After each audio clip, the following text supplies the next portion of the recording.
Hello, guys. Welcome to Monday's keto and fasting live stream. The title of today's live stream is High Blood Glucose and Insulin is Killing Us. I'm going to pop up something on hyperinsulinemia, which is a fancy word, medical term for high insulin levels, usually referring to chronically high insulin levels, as well as hyperglycemia, high glucose, right? And we know that glucose, carbohydrates are the same thing as glucose. Carbohydrates, when you look, it's one of the three macronutrients, right? We got the fat, got the protein. The other one that's left is carbohydrates, and carbohydrates are basically varying sizes or chains of glucose. Some people would say, I'm taking my blood sugar. It's your blood glucose. So there's nothing wrong, obviously, with glucose. Your body actually produces it through a process called gluconeogenesis, the creation of glucose. And I have nothing, no problem with anybody adding a certain amount of carbohydrates to their diet. It can be beneficial under certain circumstances. But if you're finding yourself in a metabolic conundrum or obesity, and you have a lot of excess body fat, it's not ideal to be consuming carbohydrates, because carbohydrates really cannot do anything but fuel your body. And if your body doesn't need that fuel at that time when you're introducing it into your diet, it's going to go to the wrong place, mainly fat storage. So when you have glucose and insulin, they work together. So you have glucose and it enters your bloodstream, you got insulin. Insulin enters the bloodstream and opens up the cells so that the fuel, the glucose, can enter the cells as an energy source. Or, like I said, it goes to fat. So they're proportional, they're directly proportional. So as you increase your carbohydrate intake or your glucose intake, you will automatically as well increase your insulin secretion. And when you have high levels of glucose, that's a problem. And we're going to look at just an article about hyperglycemia, high glucose. And because of that, because they work proportionally together, high levels of insulin as well can be damaging to your body. I'm going to just go through hyperinsulinemia, hyperglycemia. Then I'm going to look at what type 2 diabetes is and some of the side effects or the comorbidities that occur when you develop type 2 diabetes. And just plainly put, the main reason for type 2 diabetes is people over-consuming carbohydrates, consuming them all throughout the day, which creates a high hyperglycemic state, and which makes your pancreas pump out insulin to try and normalize that blood sugar, to get it out of the bloodstream. Depending on the size of the person, you can have anywhere from 5 to 6 liters of blood flowing through your veins. And with 5 to 6 liters of blood, to put things into context, it's about 4 grams of sugar in 5 to 6 liters of blood. And that's a normal level. That's a normal level of sugar, okay, that your body will always try and get back to that 4 grams within 5 to 6 liters of blood. So you can imagine when you ingest something like Coca-Cola or like a can of Coke, any kind of soft drink, or even any kind of juice. As far as the glucose is concerned, it's just the same situation for your body. Oh, you just gave me, Orange Crush, a can. All right. You just gave me a glass of apple juice. All right. It's the same thing. First of all, the apple juice has no real vitamins in it. So again, both the can and the juice are just plain fuel. So on average, a Pepsi can is 40 grams for a can. So you have 4 grams in 6 liters of blood, and you drink down that can, and now you're dealing with 40 grams eventually entering your bloodstream quite rapidly.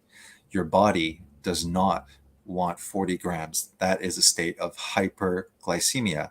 So it will secrete insulin to try and shuttle that out, because if your 40 grams would stay in your blood, you'd be unconscious. This is what happens when diabetics show up in hospital and their blood sugar is 20 millimoles per liter when it's supposed to be 5, and there's 4 times the amount of sugar flowing through. They're basically in a coma at that point. So insulin has a purpose, glucose has a purpose, but I do have to point out that carbohydrates, there are no essential carbs. Your body can produce carbohydrates with fat or with protein. And that's why we can go during prolonged fasts for days and stuff like that. And we can still take our blood glucose level, and it will usually be like 4.5 to 5 millimoles per liter. I'm using Canadian units. I work in a hospital, and when it comes to nutrition, all of Canada, all of the United States, probably all of Europe, basically the nutritional pyramid or the recommendations are always about 65% carbohydrate intake for, let's say, 2,000 calories, which is 2,000 calories is a lot. But yeah, it's usually like more than half, 65%. They're saying, hey, consume only fuel, consume carbohydrates. And then after, they limit the protein and they really limit the fat. And to make it even more detrimental, the limited fat that they suggest that you eat, make sure that doesn't come from butter or eggs or anything like that. Make sure it comes from seed oils that are industrialized, too high in omega-6, causing oxidation and inflammation. So this is the horrible state that we are in, because the experts and the scientists have told us this is the way, that we will prevent all of these modern diseases. So if you're in the secret cult of ketogenic dieting and carnivore dieting and fasting and intermittent fasting, we have a different doctrine, a secret knowledge that we follow. And for some reason, us stupid non-experts are getting healthier, and losing the weight, but also improving a lot of our ailments and stuff like that. So I work in a hospital. So this is not a criticism of my hospital or anybody working in the hospital. It's not even a criticism of the nutritionists. They have a standard to follow as well. But this is all throughout, developed countries, this lie about consuming all of these carbohydrates. So the worst thing for a sick person that's critically ill in the intensive care unit is to have high levels of glucose and high levels of insulin. You have these morbidly obese, because that's the majority of our population, and they're fighting for their lives in the intensive care unit. They're this big, and we're still pumping them while they're in a coma, or fighting for their lives with 65% of the food intake that's usually with a feeding tube down their nose into their stomach, the majority carbohydrates. Then after, a lot of sick people, they're on prednisone, anti-inflammatories that are referred to as steroids, but they're actually glucocorticosteroids. They create, all the prednisones and corticosteroids create an elevation in glucose levels. So again, critically ill, morbidly obese patients being fed 65% carbohydrates. Animal fats are not very present in those bags that they feed, that you see them feeding through the feeding tube. There's high fructose corn syrup in those bags. There's plenty of seed oils. And to look at it, if you're in the knowing, is very, very sad and upsetting. And, right down to the physicians, they have standards that they have to follow. So the physicians, though they are given, or they think they're God, they are also limited by a scope of practice. And if they deviate from that, they can get in trouble as well.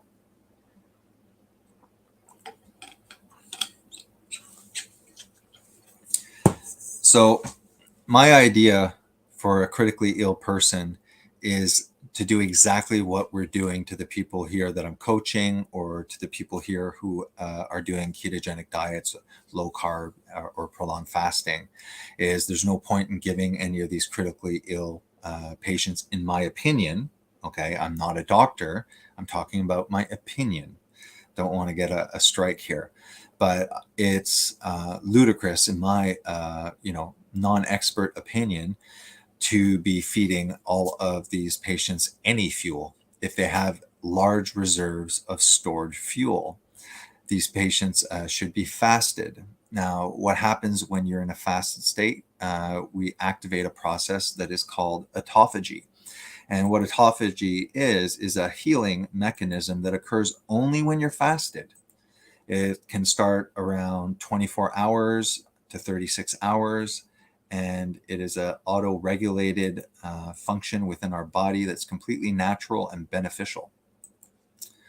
So if we look at the process here of autophagy, what you need to know, autophagy is a natural self-preservation mechanism whereby the body removes damaged and dysfunctional parts of the cell and recycles other parts towards cellular repair.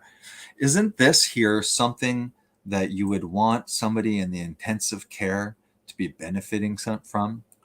But not only are these intubated patients critically ill, fighting for their lives with, perhaps an infection that is resistant, that even antibiotics are not satisfactorily combating. Wouldn't you want to use good science and say, wow, the first thing we're going to do is fast this patient. The patient has ample calories for the next year. And we will obviously want to activate a science. This is not fringe. This is known, a known mechanism. We're going to activate this patient's autophagy. So it's a self-preservation mechanism, and we're going to allow the body to naturally remove the damage and the dysfunctional parts and to recycle the cells. Not only that, we will also treat this particular patient in bed number 3 with autophagy by not feeding their obese body, so that this infection that is ravaging their body, we know that autophagy also destroys pathogens that can harm the cells, such as viruses and bacteria. So yeah, I think in a utopia in my little brain, I would be fasting patient 3, who is 300 pounds and is fighting a drug-resistant bacteria. And I would for sure never allow the patient's glucose to enter hyperglycemia, because obviously, I know that if I am pumping the patient full of glucose, by feeding them their morbid body that is fighting for its life, I know the conclusion of this study here that says, in summary, acute hyperglycemia, acute increases in glucose in the blood, can significantly alter innate immune responses to the infection. And this potentially explains some of the poor outcomes in hospitals, patients who develop hyperglycemia. Well, they all develop hyperglycemia, and they are all being pumped with sugar, and they are all on insulin, and they are almost all on prednisone. And this is a cocktail that is likely killing, in my opinion, a lot of critically ill patients. It's actually what we're doing, okay? What we should do is not be feeding them. This would create a naturally low glycemia, low glucose level. This would create the lowest level of insulin. This would activate the healing aspect of autophagy. I don't know if I was sharing that here prior here. This is in PubMed, the effects of short-term hyperglycemia on innate immune systems, not long-term, short-term. So the conclusion, in summary, acute hyperglycemia can significantly alter innate immune responses to infection. And this potentially explains some of the poor outcomes in hospital patients who develop hyperglycemia.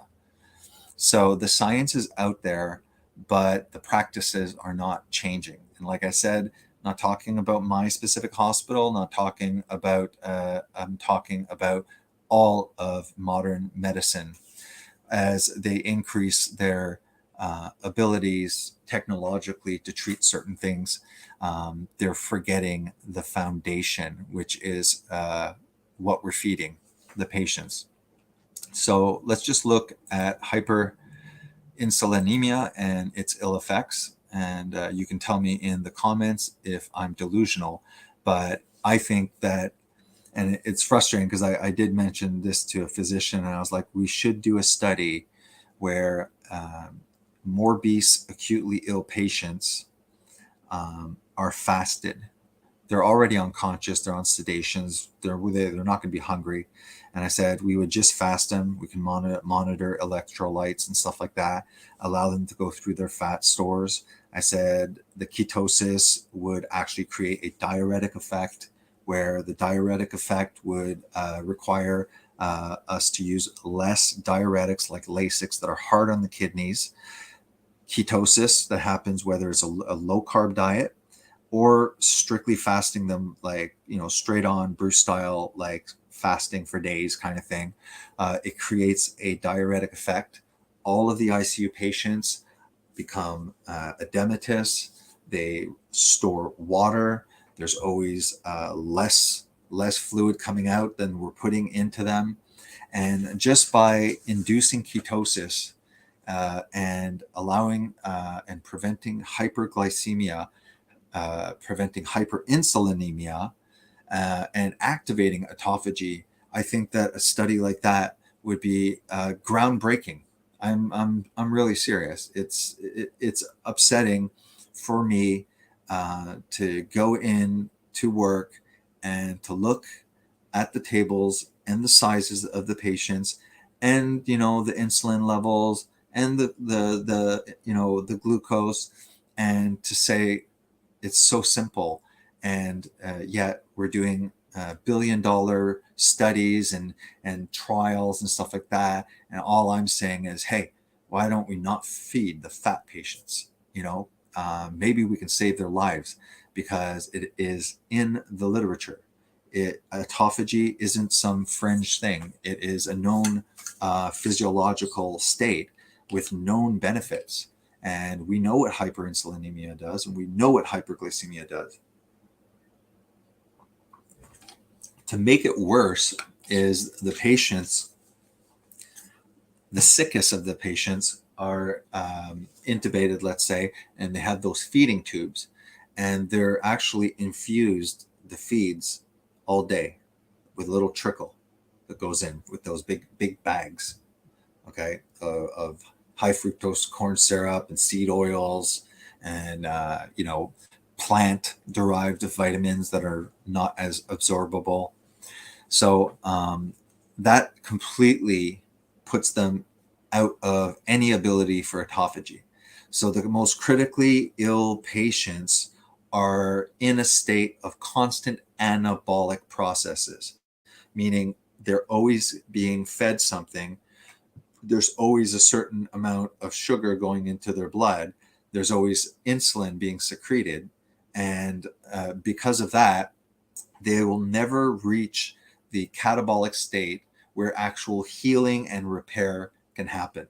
I'm not a brain surgeon. I'm a respiratory therapist that started doing keto, looked it up, and looked up fasting. I read like this book here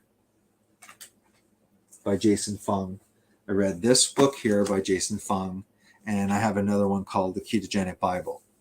And I did Google research.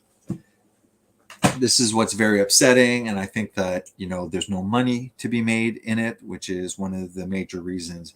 But this is why at least I do. Well, I mean, my site used to be Fast Keto Prime. It used to be just on that, but now I'm pretty much do just a Monday stream. But yes, those who have anecdotal evidence of how this way of eating has changed their life, and they've tried all sorts of things prior. These are all anecdotal evidence, but I'm telling you what, they're adding up to tens of thousands of people, if not by now hundreds of thousands of people talking about it. And unfortunately, there's no money to be made in it, but there is hope. There is Jason Fung. There's other doctors too, but Jason Fung was ahead of the game. Highly suggest the book, The Obesity Code, Unlocking the Secrets of Weight Loss. And we're going to go through just the insulin and the hyperglycemia. And then after, I'm going to show you a few of the books that I suggest. And I'll show you a picture of Jason Fung.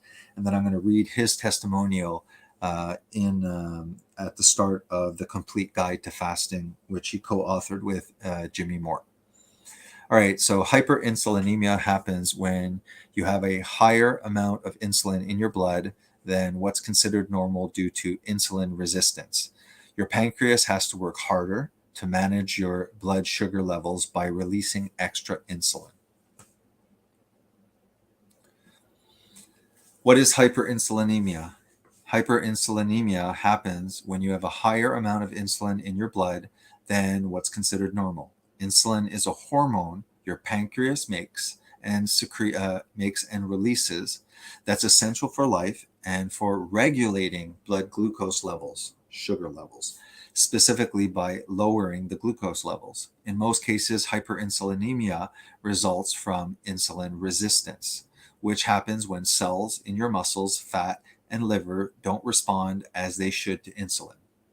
The development of insulin resistance typically releases insulin production called high insulin levels, hyperinsulinemia, so that your body can maintain healthy blood sugar levels. The 5 millimoles per liter in Canadian units, but it's less than a teaspoon of sugar in all of your blood. If a person has excess insulin in their blood and doesn't have insulin resistance, it would cause low blood sugar, which is hypoglycemia, low glucose levels. In the case of hyperinsulinemia due to insulin resistance, excess insulin doesn't cause low blood sugar.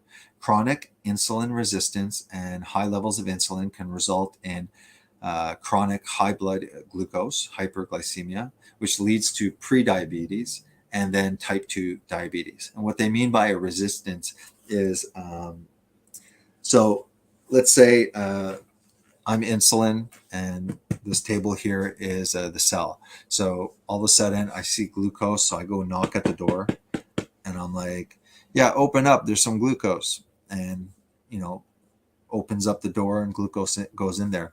But if I'm eating high carbohydrates constantly and it makes us hungry, that's the hormonal response with your satiety mechanism.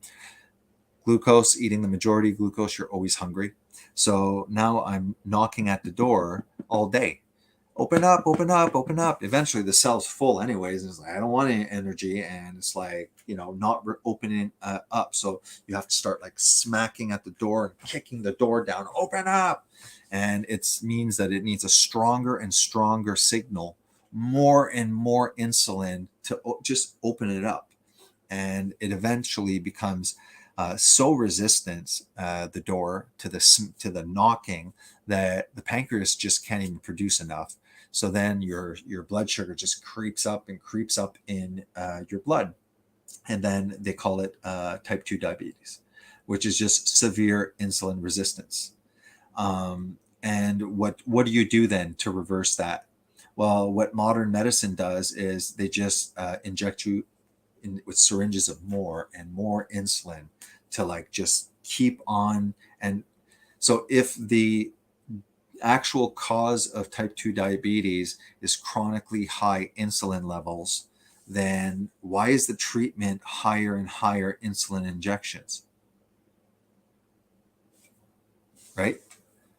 So it's like an alcoholic saying, doc, this this 20 ounce of bourbon it's just not cutting it for me anymore. I'm not getting drunk anymore. Well, sir, you're an alcoholic and you have alcohol resistance. So here you go. Have 2 bottles. Maybe that'll make you drunk. Come see me in 3 months. That's pretty much what we're doing. Um, so the best way to reverse type 2 diabetes, the best way to reverse insulin resistance, obesity, hyperinsulinemia, hyperglycemia, is to lower your carbohydrates as much as possible. And thank goodness the carbohydrates happen to be non-essential. So due to the similarity in their names, people often confuse hyperinsulinemia with hyperinsulinism. Well, now they're getting fancy, but anyways, one of them's a gene mutation. I don't want to read the whole article. I just want to get to the point here. So how does hyperinsulinemia affect? Hyperinsulinemia caused by insulin resistance can affect everyone, and it can be temporary or chronic. The 2 main factors that seem to contribute to insulin resistance and high insulin levels are excess body fat, especially around the belly, and a lack of physical activity, right? So it has nothing to do with, shoving in 65% of a fat person's food with carbs, right? Nothing. It's because you're not moving enough. Okay. How common is hyperinsulinemia? Since there are no common tests to check for hyperinsulinemia, and there are no symptoms until insulin resistance turns into prediabetes and type 2 diabetes, the best way to measure the prevalence of hyperinsulinemia is through the number of pre-diabetes cases.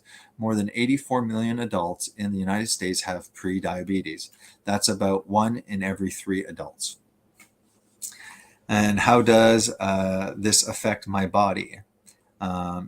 Obesity, metabolic syndrome, polycystic ovarian syndrome, high triglycerides, high uric acid leads to gout, hardening of the arteries, which is atherosclerosis, and high blood pressure, hypertension. So here we know that high insulin levels actually cause coronary heart disease, atherosclerosis. Wait a minute. I thought it was fat and cholesterol that stuck to the edges. That's what they've been saying for over 70 years. But actually, it's high insulin levels. If we look over here at type 2 diabetes, what are, among other things, but kidney disease. So kidney disease, known as nephropathy, is common in people with diabetes. If the kidneys are damaged due to high blood glucose levels and high blood pressure, they can no longer filter blood properly and may fail completely. Kidney failure is a serious complication associated with diabetes. You have diabetic retinopathy, eye damage. Look at this one, heart disease and stroke. So diabetes increases your risk of heart disease and stroke. People with diabetes may develop heart disease 15 years earlier than those without diabetes. And the most common form of heart disease in diabetes are coronary artery disease. And then you got the high blood pressure, nerve damage, amputations. So we seem, tell me, maybe I'm delusional, but the majority of cases, you're always going to hear your doctor talk about watch your cholesterol levels. Oh, don't eat too much red meat, right? But no one cares about, the excessive amount of non-essential carbohydrate fuel that they're being told for everyone to eat, and that is a dying shame, literally a dying, literally a dying shame. I just want to look over here. Autophagy, the effects of short term. So I think I'm just going to make sure that I go through the slides one last time. And then after, I want to read Jason Fung, his testimonial at the start. So the effects of short term, right? So we have, in summary, acute hyperglycemia can significantly alter innate immune responses to infection. So my friend JD from Garland Farms, he told on my channel the story of a family member, I believe was his father, that had a severe infection that was not clearing up, and it was on all sorts of um, antibiotics to try and fight this. And he asked them, what's my father's glucose level? And they said it was 20 or something. And he said, well, he goes, you better stop all that glucose or else you're going to have a lawsuit on your hands. And he says, because high levels of glucose, hyperglycemia, shuts down your immune system. And yeah, so the nutritionist and the doctor, when they were threatened of a lawsuit, went off their gold standard. So this is an important thing to remember, because we all have loved ones, and you may be included. If you're in the hospital, especially if you need your immune system. So especially if you're in the hospital or you're fighting off an infection yourself, uh, uh, ask what your family's blood glucose levels are. And remember this small little study about even the short terms of high glucose in the blood, how it shuts off the immune system. When we look at autophagy, just a 3-day fast can totally redo and renovate your immune system. Another important thing to remember. So I don't think we need to go through any of this. But just remember here, autophagy. So autophagy is when you're fasted. So if you just go fasted, then you don't even have to remember what it's doing. It's just doing what it's supposed to be doing. It's a natural process, removes damaged, dysfunctional parts of a cell, recycles them for energy or new cell parts. It cleans the cells. It helps it function better. And autophagy also destroys pathogens that can harm the cell, such as viruses and bacteria. All right. That is every single thing that you would hope that the patient in the ICU is benefiting from. And all of this can be accomplished by just not feeding them, especially when they're obese. I'm not saying there's extremes, right? There's other, elderly patients have sarcopenia, and you could see their rib cage. Okay, no, maybe you shouldn't fast those people. But the majority of the population could benefit, especially in a critically ill state, to 5-day fasting, 2-day refeedings, 5-day fasting, 2 days refeeding.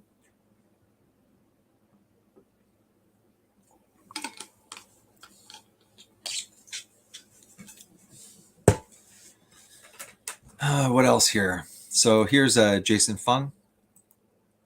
This is a doctor that was really popular 5 years ago when I started, learning all this intermittent fasting that with keto and stuff like that. He does have books, and I will give him a shout out for his books. Like I said, I have these two. I have the one that you see on the screen, the Complete Guide to Fasting. This one here. And I have the obesity code. I don't know which one came out first, but there's also a diabetes code, right there. And then I guess he has the cancer code. And what are we seeing here? We're seeing that the code to obesity, the code to diabetes, the code to cancer are all the same code. A drastic lowering in carbohydrate consumption and a incorporation of fasting, which will naturally occur in a ketogenic diet. Just looking through some of the comments. Yeah, Bruce again is being very unlucky with his tech issues. So his, I believe his rotary now is not functioning, and he's going to get it delivered tomorrow. Thanks, Pat, for showing up. Thanks, Darla, as well. Bruce has no internet. Um, hey, Jules. Glad you can make it. How you doing, man? Thanks for coming, Rodney.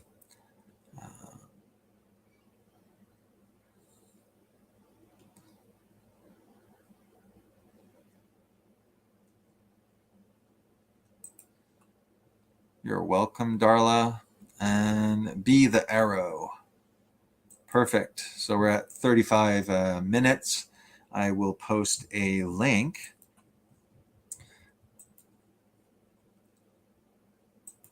And if anybody wants to come on and talk about ketogenic diet or anything like that, you are welcome to join. I'm kind of out of the material that I wanted to present. We can go back if there's no joiners. We can go back and we can read a little bit more in detail. Or I have other things that I could say. Um, yeah, it's true. No wonder. I was like, geez, I'm already finished everything. No, I wanted to read Jason Fung's testimonial. Kind of, it's nice to see that some doctors are on board, and really, it's only other doctors that are gonna convince fellow doctors to that this is what should be done. Just give me one.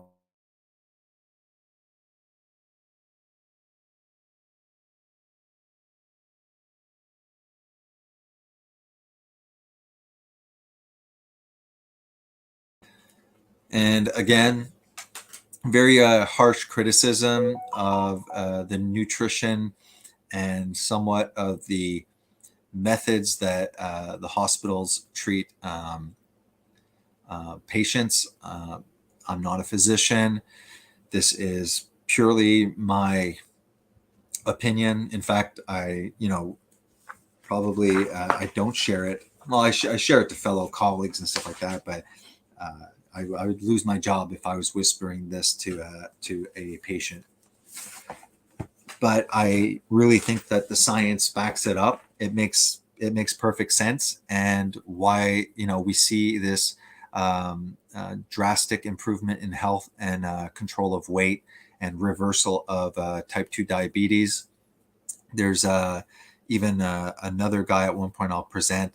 For me, it's any disease. Like if you look at Alzheimer's is it's a lot more complicated than what I'm going to say here, but one large aspect is insulin resistance or diabetes of the brain. So that the exact thing is happening. The brain is starved of glucose, okay, because there's insulin resistance. So the insulin is trying to knock at the brain's door saying, here you go, have some glucose, and it's not responding.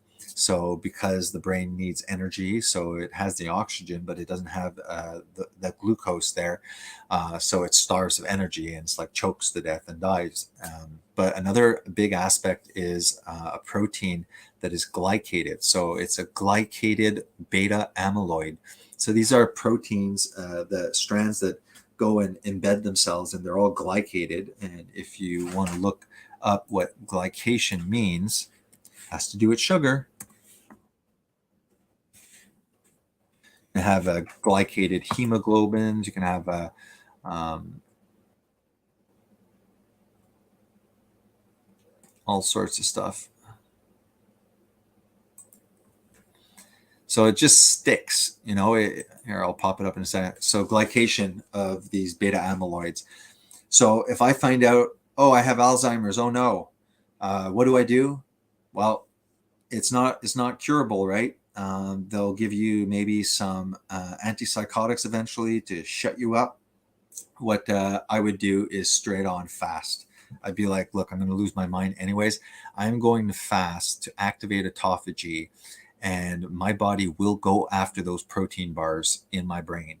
and it would reverse my type 2 brain diabetes, right? It's referred to, you know, unofficial as type 3 diabetes. So if I had Alzheimer's, boom, and I didn't know about, all of this, I would fast till I die, it make it or break it kind of thing. I would wait to see the doctor and he's like, oh, you don't have Alzheimer's anymore. It must have been a mistake. The same thing as well for cancers and stuff like that. Almost, again, my opinion, my uneducated, non-expert conspiracy theory opinion, is that many cancers, their ability to thrive, those cancerous cells, their mitochondria, which is the part that creates the energy for the cell, are mutated, and they don't function very well on fat for fuel. They function well on carbohydrates. So the same thing. Oh, I got cancer. Okay, fine. I wouldn't go as far as to have the cojones to not accept current treatments, but I would definitely incorporate fasting. If I was metastatic, I would fast till I die. I'd make it or break it with fasting. But there's no money. There's even at least acknowledged that patients that are on chemotherapy, when they do a 48-hour fast prior to their chemo treatment, have better outcomes because they've already stressed the cancer cells more. And then when they get the dose of radiation or chemotherapy, they're more vulnerable. They've been exhausted for 48 hours. And it seems to actually have a good effect on the side effects like nausea and things like that. Again, completely conspiracy theory. I'm not an expert. Over here, just want to share glycation.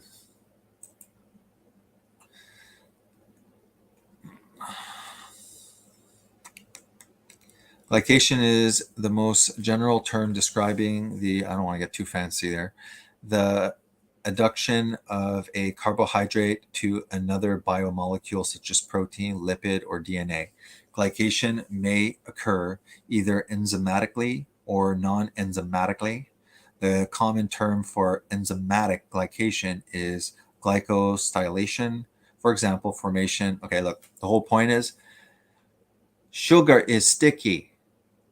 And sugar make hemoglobin sticky too, and makes protein and fat sticky also. I don't know what kind of accent that was. But yeah, so you're ingesting 65% carbohydrates. That's sticky sugar. And things get sticky. And part of Alzheimer's is sticky business in your brain. Sorry for the cockiness. Must be the ketosis.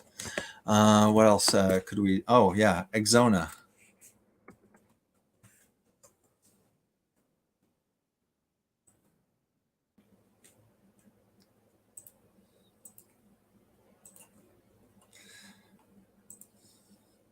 So here is a food, a medical food. Of course, they make money on it, right? It's a prescribed medical food. Very advanced stuff, guys. This is really advanced medicine here. So they give Exona for people with Alzheimer's. So Exona is a medical food containing a proprietary formulation of medium chain triglycerides. MCTs. Don't you get that at your supplement store? Yeah, specifically caprylic triglycerides for the clinical dietary management of metabolic processes associated with mild to moderate Alzheimer's disease. All right, so they're making money selling Exona. All right, so this is go to the doctor because you have Alzheimer's, and he says nothing about your type 2 diabetes, doesn't deal with reversing that, you know, does your cholesterol and focuses on that and tells you that, you know, by the way, you have Alzheimer's. And along with this Exona food here that I'm going to prescribe to you, I'm going to give you also a statin. He doesn't let you know that Exona is ketones, basically. It's we can get this at Popeye store, at a supplement store where young guys with big guns go in to get their protein powder and stuff like that. So Exona is medium chain triglycerides. They bypass the liver and produce ketones. You know what else produces ketones for free? Ketogenic diet and or fasting. So yeah, somebody with Alzheimer's will not be encouraged to adopt a ketogenic diet, which will fuel their brain, reverse their type 2 diabetes, reverse the type 3 diabetes of their brain. They'll just allow you to keep on eating all those carbs and tell you to add these ketones, this prescribed food that the pharmaceutical industry is making money on, off of your brain death. And they'll never tell you, well, just hey, why don't you fast, and you could actually possibly reverse this or drastically reduce the progression of this. And yeah, no, let's just do Exona and keep on stabbing people with insulin. Again, this is complete conspiracy theory on my part, and I'm not an expert, and nothing that I say is medical. You know, I'm not telling you guys to do anything. Do it. No. All right. So let's read an expert, Jason Fung. So, like I said, he is a nephrologist from Toronto, practicing physician that has done fasting. So he has a clinic, I believe, where he follows patients, and he follows diabetics, obese patients. So he's one of those nephrologists that prevents you from having kidney disease. Instead of being a nephrologist that's just following the recommendations and just prescribing more and more medication, and finally putting you on dialysis, and basically just, you know, patting you on the back while you're on your dialysis machine and get worse and worse. Oh, I don't see you, doc, anymore. Well, it's because you got you know, you got retinopathy. All right, introduction by Jason Fung. I grew up in Toronto, Canada, and studied biochemistry at the University of Toronto, where I also completed medical school and my residency in internal medicine. After my residency, I chose to study nephrology, kidney disease, at the University of California, Los Angeles, and mostly at Cedars-Sinai Medical Center and West Los Angeles VA Medical Centers, then known as the whatever.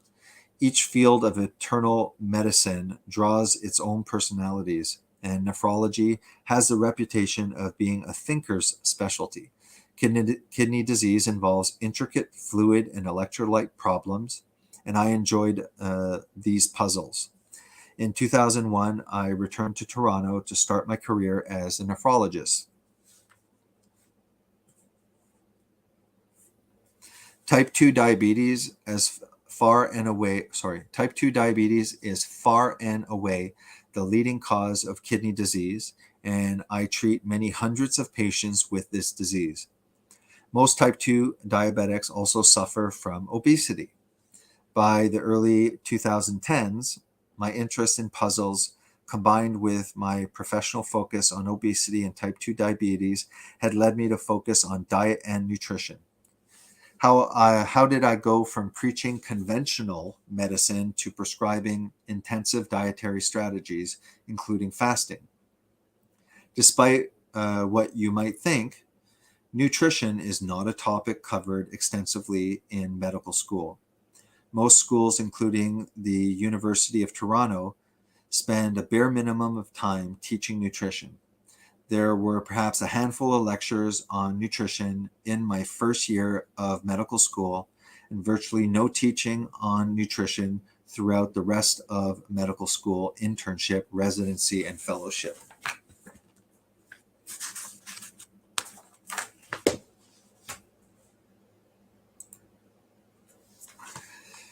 Out of the 9 years spent in formal medical education, I would estimate I had 4 hours of lectures on nutrition. As a result, I had no more than a passing interest in nutrition until the mid 2000s. At the time, the Atkins promoting low carb eating was in full swing. It was everywhere. Some family members of mine tried it and were ecstatic with the results. However, like most conventionally trained physicians, I believed their arteries would eventually pay the price. I, along with thousands of other physicians, had been taught and certainly believed that low carb diets were simply a fad and the low fat would prove to be the best.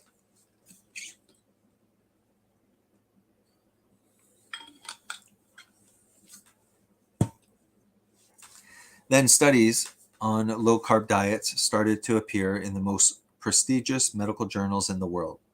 The New England Journal of Medicine randomized controlled trials compared the Atkins to the standard low fat diet that most healthcare providers recommended. These studies all came to the same startling conclusion. The low carbohydrate diet was significantly better for weight loss than the low fat diet. Even more stunning was that all the important risk factors for cardiovascular disease, including cholesterol, blood sugar levels, and blood pressure, were also much improved on the low carb diet. This was a puzzle, a real conundrum, and that was where my journey began. Jules says, 3-day fast, here I come. Great info. I'm so amazed. Thank you, Jason. My two brothers need to hear you explain all this. Well, share this with him. Tell them to subscribe too.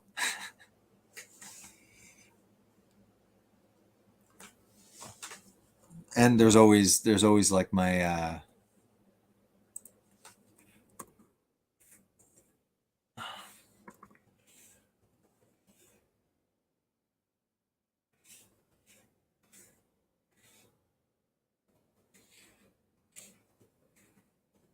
you can always contact me privately with that email here.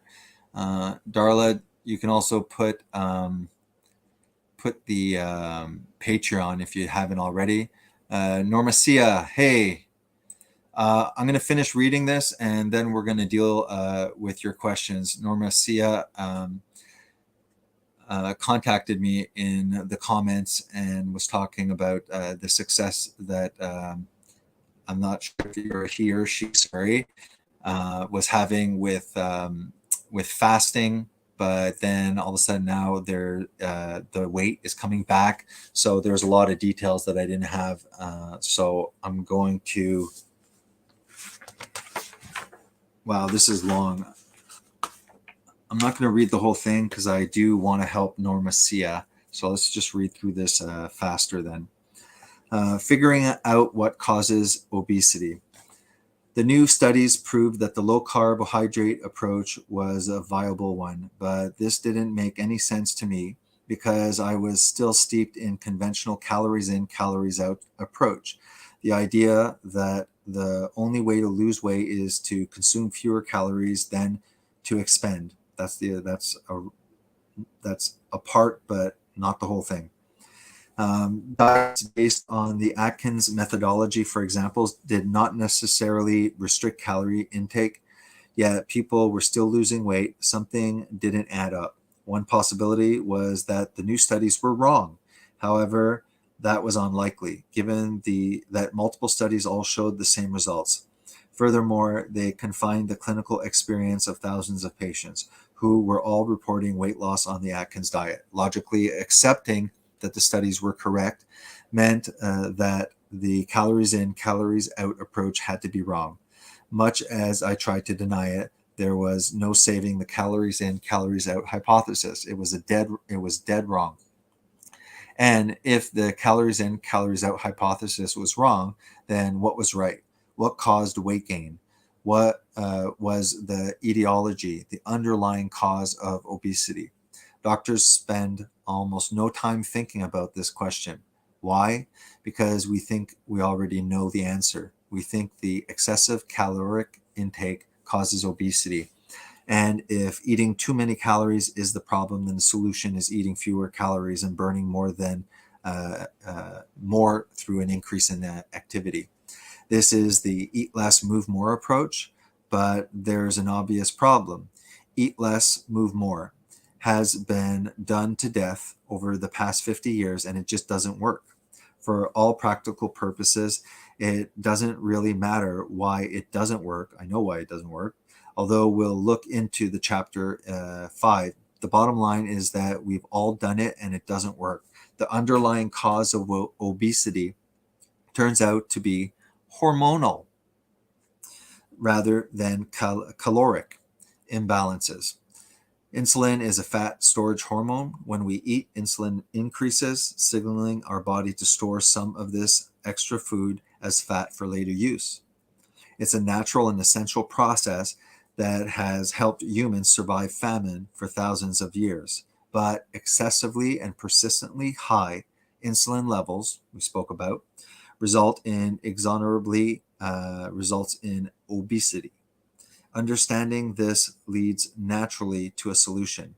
If excess insulin is causing obesity, then clearly the answer lies in reducing insulin. Both the ketogenic diet, low carb, moderate protein, higher fat diet, and intermittent fasting are excellent methods of reducing high insulin levels. Insulin and type 2 diabetes. However, in my work with type 2 diabetes, I realized that there was an inconsistency between the treatment of obesity and the treatment of type 2 diabetes, two problems that were closely linked. Reducing insulin may be effective in reducing obesity, but doctors like me were prescribing insulin as a care-all treatment for diabetes. Both type 1 and 2, insulin certainly lowers blood sugar, but just as surely it causes weight gain. I finally realized that the answer was really quite simple. We were treating the wrong thing. See, they're going after the please don't leave Normacia. Yeah, when you even ask somebody, like, what's diabetes? Oh, it's high blood sugar. No, that's a symptom of diabetes. Type 2 diabetes is a severe case of insulin resistance.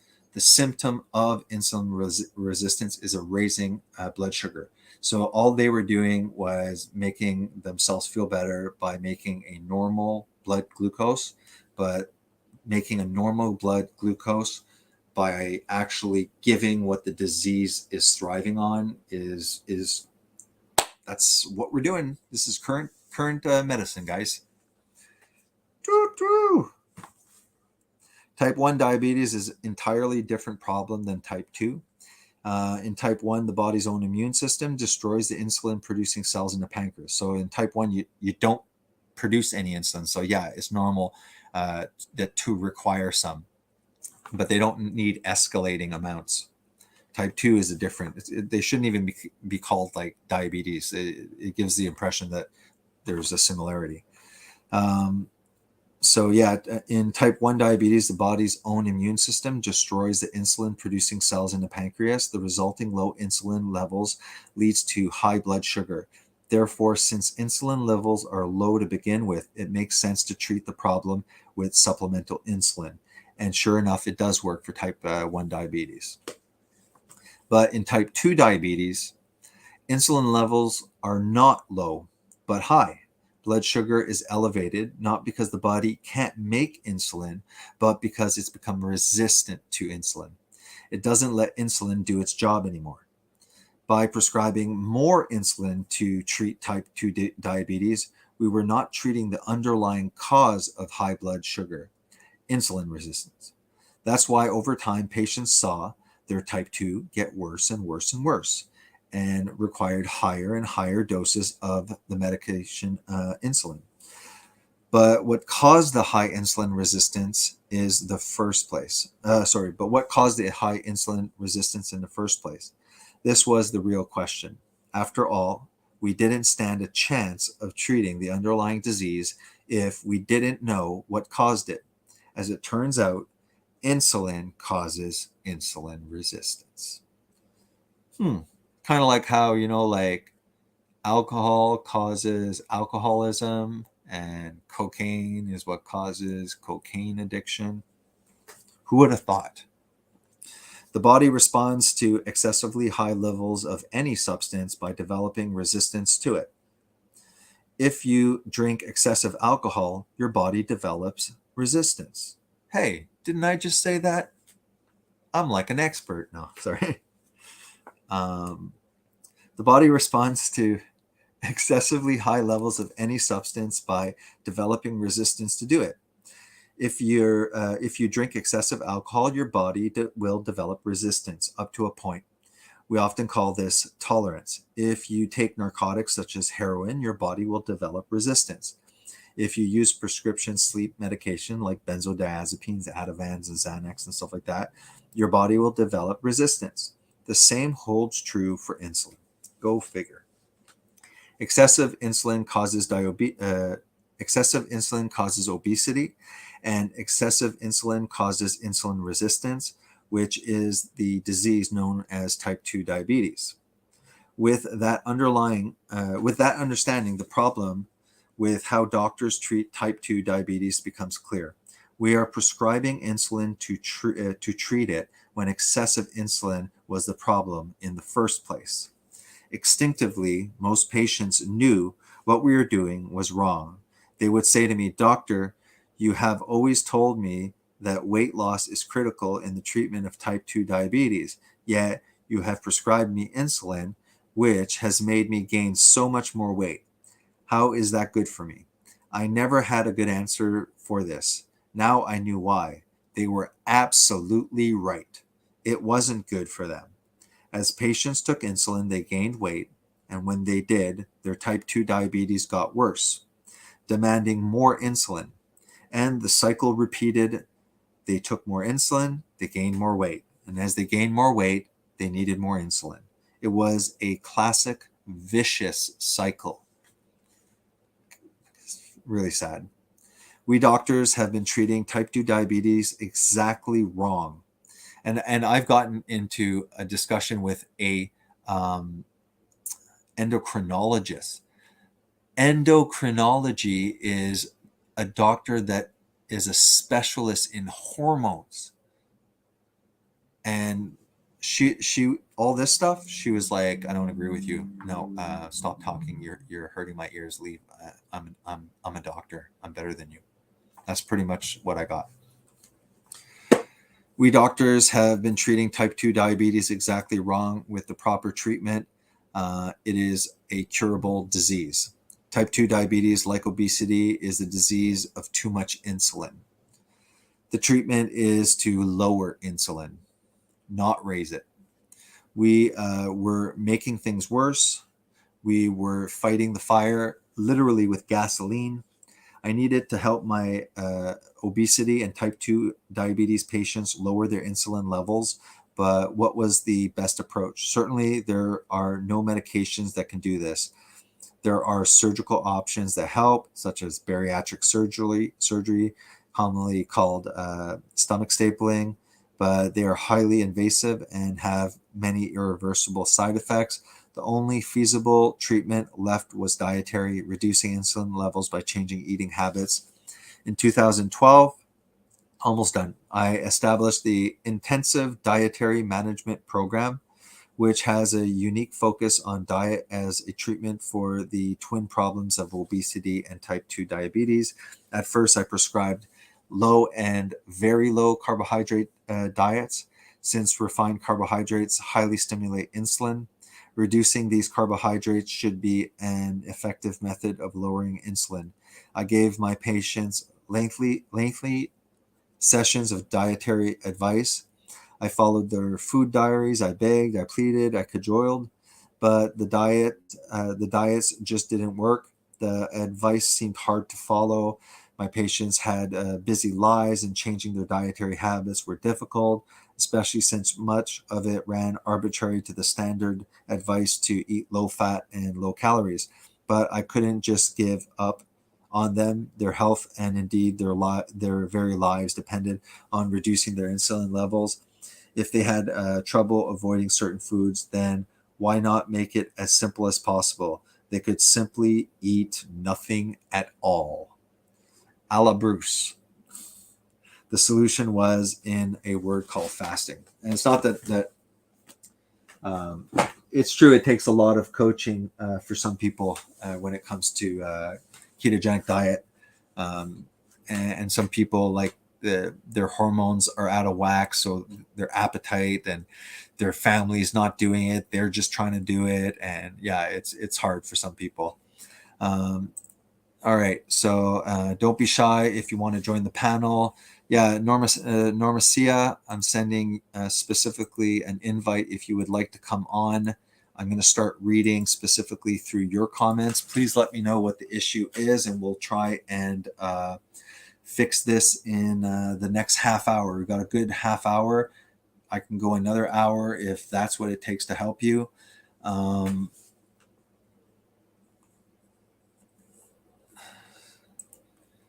If I send Bruce money, will you get it? Do you have it? No, I don't have a PO box. I don't want to give my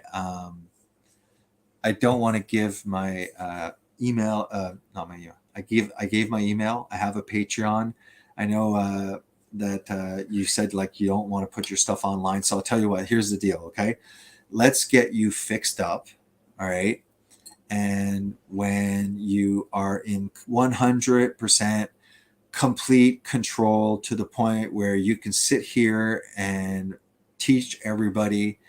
Then after you can send a check in my name, Jason John Swartz, to my brother's PO box. If Bruce has a PO box, send me a check, but do not give me any money until I did something useful for you. Obviously, you're having problems. And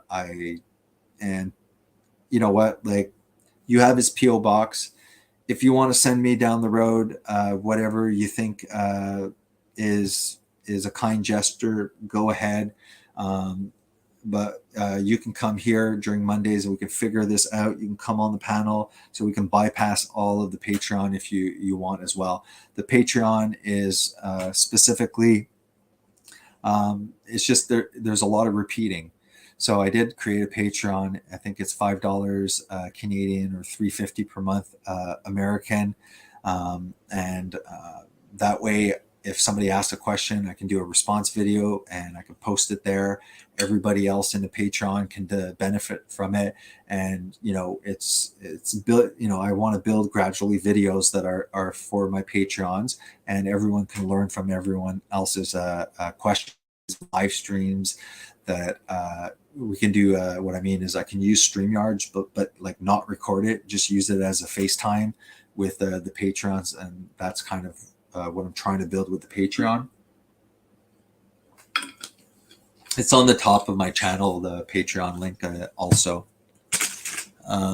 Okay, so let's dig into the comment section. I will be making a playlist.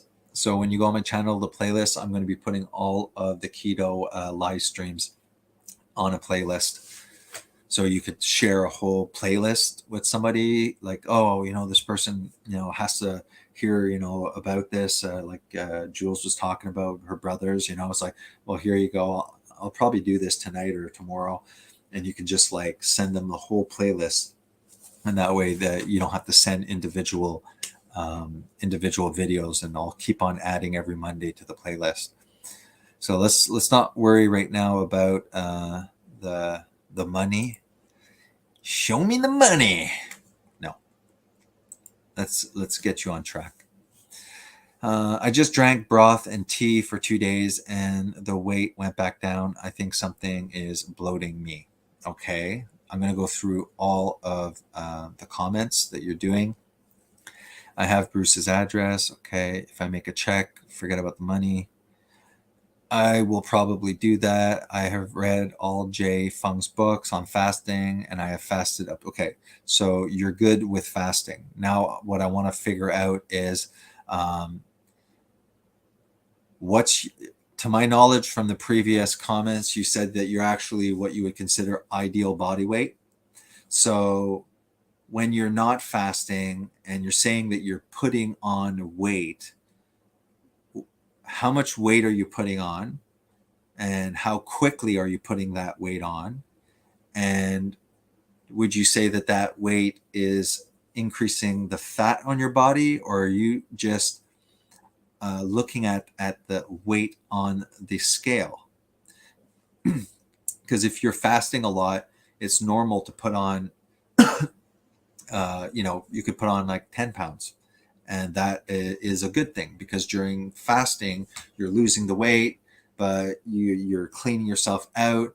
But it is quite normal for your body to take up all those nutrients, and it will produce some sugar with that meal too, and that'll go into your muscles. So if you're getting worried about, as long as I don't eat, I'm doing fine. The minute I put something in my mouth, I put weight on. It's like, well, yeah, everybody does. I've done like a 5-day fast where I lose 8 pounds.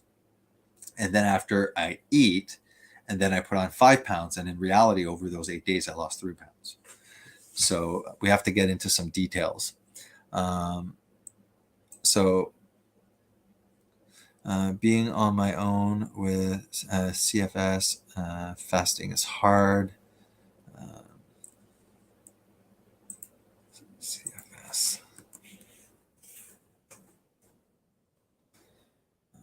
Chronic fatigue syndrome. Well, technically, with chronic fatigue syndrome, have you noticed? Now, it might be different if you have a syndrome that causes chronic fatigue, but most people, when they're actually in a fasted state, or if they're in ketosis, usually feel a bit more hyper. Some people actually, a side effect of fasting can be insomnia.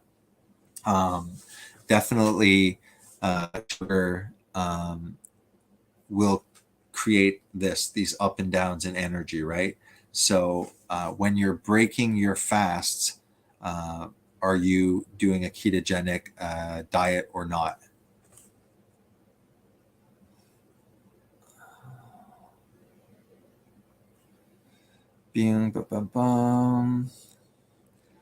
I was better then. Now it's too hard. Yes, and boredom is an issue. Then keep busy. Bloating, because like what we're concerned about is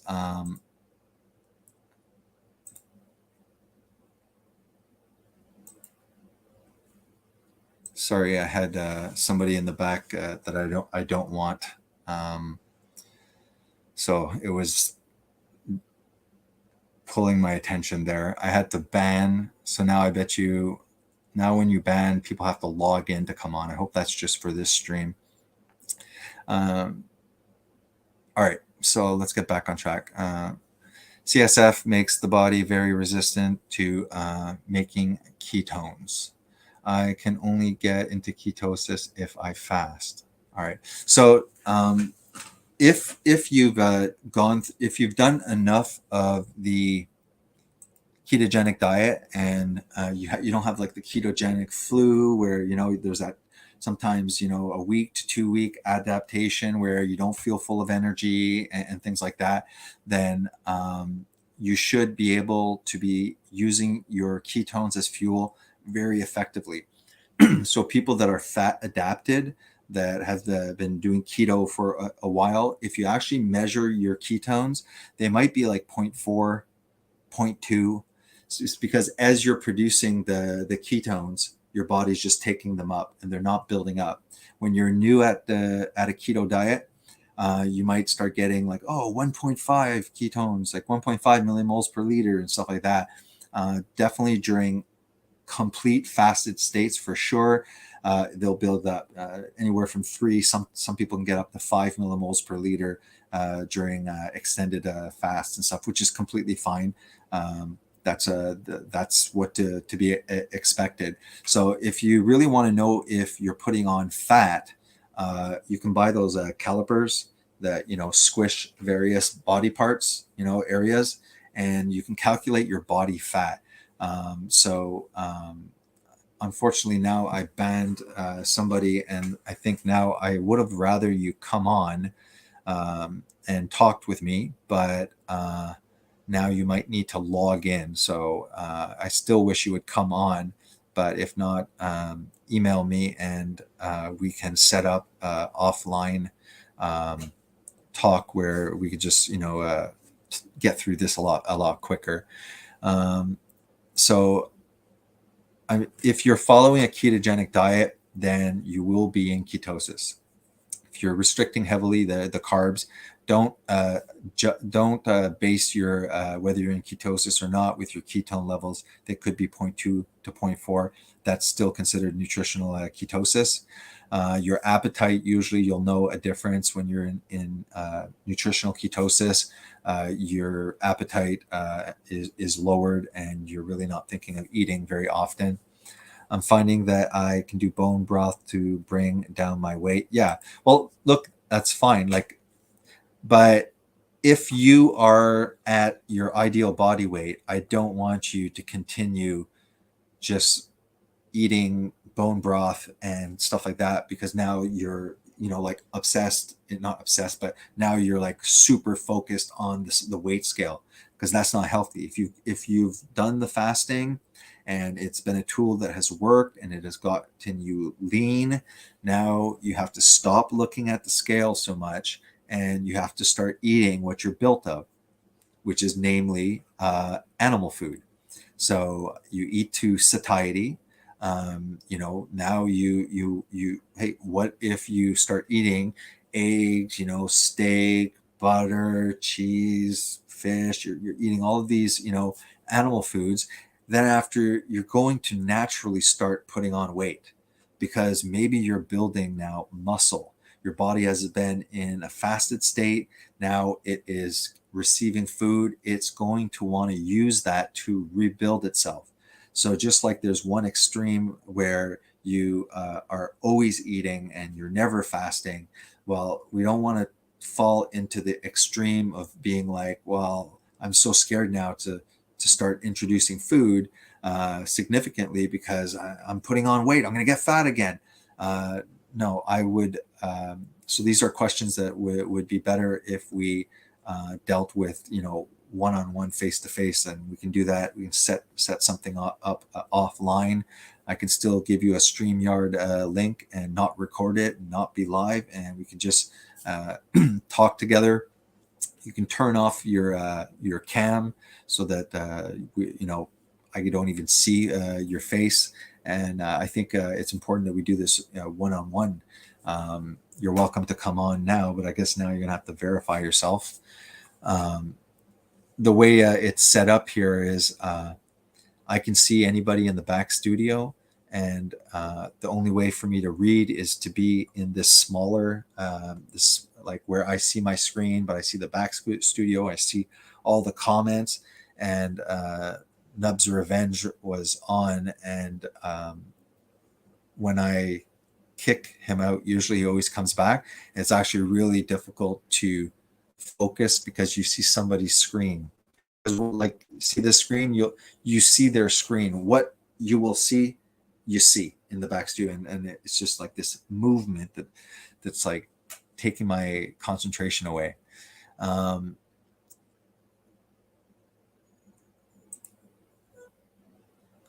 Perfect. All right. I've been using bone broth concentrate. Watch out for store-bought bone broth. It has seed oils, which is no. So I've lost about 50 pounds. Those last few are hard. Okay, fair enough. I'm using a crock pot more due to fatigue. I make turkey bone soup sometimes. That's good. It has taken over a year to get the sugar out of my diet. Yes, very, very addictive. Chocolate with some stevia or monk fruit is pricey. Yeah, I'll eat berries once in a while. Um, yeah, I mean, the only artificial one that I would, kind of consider, yeah, I'll slip it in is the stevia. I know my wife, her sister actually, and we're in Quebec, grows stevia leaves, and you can like just put the stevia leaves in there, and they sweeten things up. Who knows what they're putting in those big store-bought stevia bags? They're probably lacing it with aspartame and stuff like that. But yeah, the majority of the time, try and get yourself completely off of the sweet taste. Artificial sweeteners as well, they activate insulin. So it tricks your body, and your body does react with insulin. That's why people that used to, the people that still do drink diet Pepsi, or and they drink it like it's water. Well, that's not helping your insulin resistance. That's actually still stimulating insulin. Um, I wasn't understanding why if I eat, my weight gets creeps up. Yeah, so like I said, I would, if you're really worried about your weight, what are you eating? Are you sticking to ketogenic diet for now? Um, I am subbed, but I have to seek him out.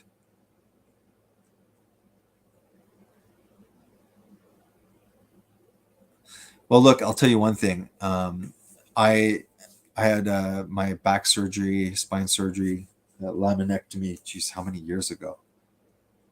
It must be 5. No, I don't know. It's years ago, and every time I'm trying to do weights like I used to, it acts up. So I'm able to keep my ideal body weight, but I'm out of shape. Then my wife has health issues, and we used to jog together, so I kind of stopped doing that. And anyways, that's not an excuse for me being lazy and stuff like that. But you there's a difference between being fit and being lean. So this idea that you have to exercise to maintain a normal body weight, I don't believe it's true. Definitely helps to be running and stuff like that, but it doesn't mean if you're physically inactive that you're automatically going to balloon up and just have loads of fat and stuff like that. That's not true. Um, Physical activity is nil. I have to use intermittent fasting and OMAD, or weight creeps up. Again, need to know in context what you mean by the weight creeping up. So if I ever get sick again, I will use fasting to treat it. Yeah, for sure. Yeah. So like I said, fasting is a bell curve, like a lot of things. So you start fasting, then there's benefits. Keep on fasting, there's benefits. Then you reach a plateau where there's no there's no ill effects, but you keep on pushing and pushing it, and you're not doing anything good. And then all of a sudden you keep on pushing it, and now you're getting the bad side effects because you overdid it. So again, you've fasted, you got to the weight I believe that you're happy with. Now you're having issues and worries about when you're eating, you're putting on weight. I would, you said you lost 50 pounds, let's say over a year. I would eat high amount of animal food. Are you eating starchy vegetables? Because if you're eating starchy vegetables, then those are complex chains of glucose. So you can be eating, vegetables, and you can replenish a lot of your glycogen stores. And the glycogen stores is your glucose storage in your muscles, and you can store a good amount in your muscles. Depending the bigger you are, the more reservoir of glucose. And so you could, let's say, be eating maybe starchy vegetables, goes into the bloodstream, pops you out of ketosis, fine. Then after it goes and it replenishes your glucose storage tanks, and glycogen is glucose and water. So when your body pushes glucose into the muscles, it is connected to water. So when you replenish your glycogen stores, you're holding more water. When you use them, the glucose is used and the water is excreted. It goes into the bloodstream through the kidneys and you pee it out. So there are shifts in water. Hockey players can lose about 20 pounds on average, depending on their muscle mass, for one hockey game. They get there fully carved up, and they do their hockey game, and they go back on the scale with the sweat loss as well, but with the loss of glycogen, the loss of sugar storage in their muscles, they're empty, and they're in 24 hours you have 20-pound water shift. So again, we care about body composition and we care about fat, right? Not necessarily weight gain, but fat gain. That's what we're trying to prevent.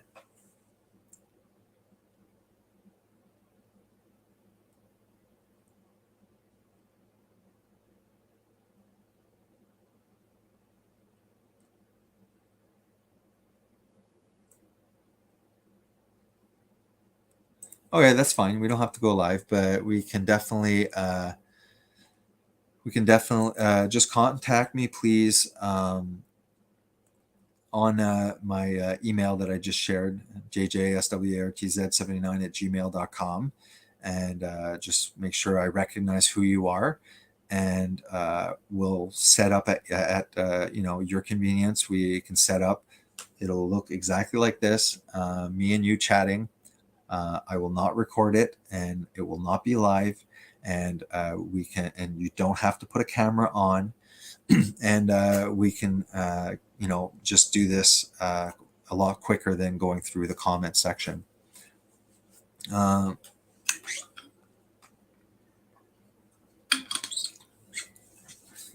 Yeah, especially if you're saying, if if if you're eating and then like the next day you put on 5 pounds, like that is 100% not fat, right?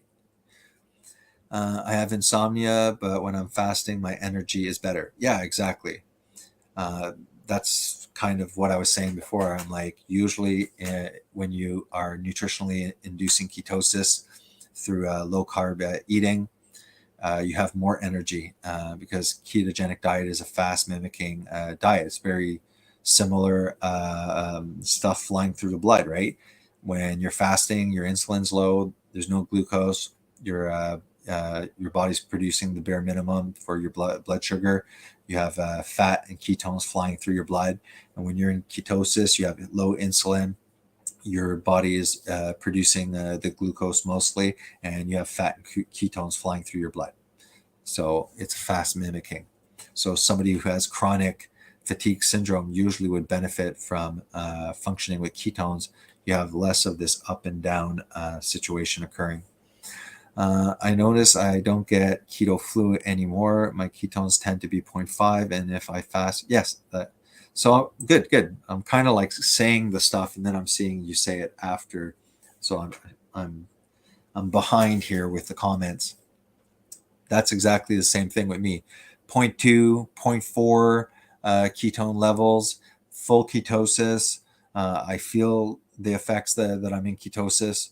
I can tell with my appetite. My appetite just comes raving back like a drug addict looking for drugs when it comes to. I really don't tolerate carbs at all. I can't moderate. It's not that I don't love them, and yeah, and I put on the weight very easily. But yeah, I'll run at 0.4, 0.5. Fasting, same thing. So yeah, you are in ketosis. If you're at 0.5, then that's fine. Keto flu happens when you first do this ketogenic diet or when you're doing prolonged fasting for the first time. That's when it happens. It could take about 2 weeks. Your body gets more and more calibrated and efficient in using ketones for fuel. Even a year down the line, they'll test now, let's say, and then a year down the line, your body is still becoming more and more efficient in using fat for fuel and ketones. So I had over this year, very inconsistent, which is like I went up to 225 was my heaviest. Then I went to 175. And I had a lot more muscle mass back then. Uh, and you can see my old pictures and stuff like that. I'm like, ooh, I got some muscles. Now I've lost a lot of muscles. So even at like 180, 175, where I looked pretty good, I still have some fat and stuff like that. So my body composition is poor because I need to get my butt moving. So I went recently down to 170, but I've been all over the place for a good 8 months. I do like 2, 3 months consistent, get down to 170. And then after, there's just a lot of stuff that was happening and stuff. Me, I don't get depressed anymore. If I weigh myself and like, oh, look, getting a little squishy here, Jay. I'm not like, oh no. It's like, no, I know why. I ate this, I did that, I wasn't doing this, So I have a good relationship where I don't feel frustrated. I know if I'm letting myself go, and I can easily return back. But there's a good 3 days that the cravings are very strong before I get back on it. So for all I have is a scale. I do keto mostly. Sorry, pooping out again. Jason, you're very kind. Thank you. Yeah, don't say yummy to starchy. Uh, Glycogen. Yeah, I really think that you. I'll put the email again. I really think you should um, understand that you can go back to your fasting, and you can go exactly where um, you can go exactly back to where you are, so you know what can work. Now what I want to do is encourage you to eat what you're made of. Okay, so make the staple of your food, beef, chicken, eggs, cheese. I don't care. Any of the animal source nutrition, go for it, and stuff like that.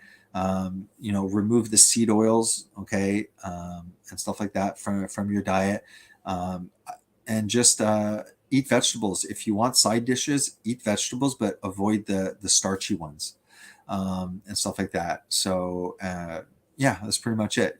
Have some berries once in a while.